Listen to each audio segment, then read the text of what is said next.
السلام عليكم ورحمة الله وبركاته. أنا ابن نعم القاسمي، أستاذ مدرسة الإسلام بسرايمير. الآن في رحاب جامعة تحفيظ القرآن، هي تشهد الدورة التدريبية الشهرية يعقدها المعهد العالمي الإسلامي.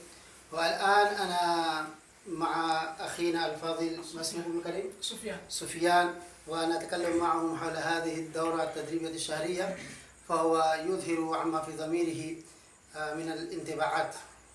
فأنت منذ كم يوم ها هنا؟ منذ 20 يوما.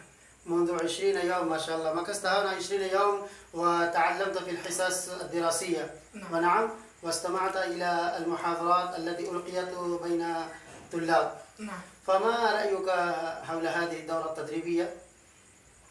هل هذه الدورة وصلت إلى نتيجة رابحة؟ وهل أنت استفدت منها شيئا ونلت حظا وافرا؟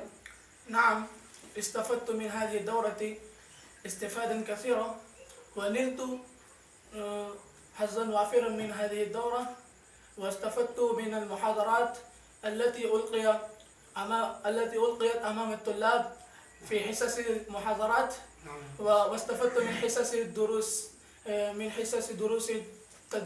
حصص دروس النصوص أيضا، واستفدت من الخطب استفادة كثيرة. وأنا أستطيع الآن أن أقدم وأن ألقي أمام الطلاب أمام الفصل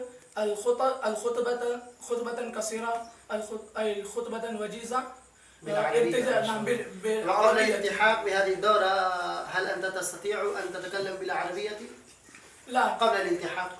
قبل الالتحاق بهذه الدورة أنا أستحي أن أكلم أي واحد.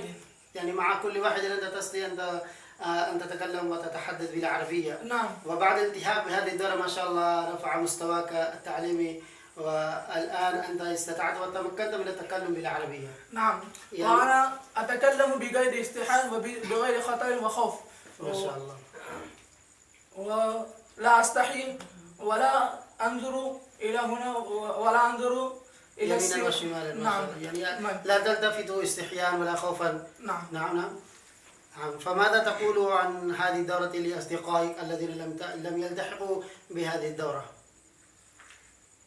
أنا أشجعهم أن تلتحقوا بالسنة الآتية بهذه الدورة التدريبية في أي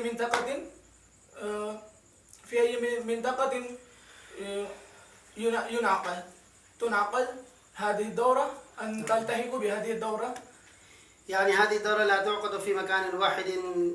نعم. نعم. في سنة ها هنا وفي سنة نعم. في مكان آخر. نعم.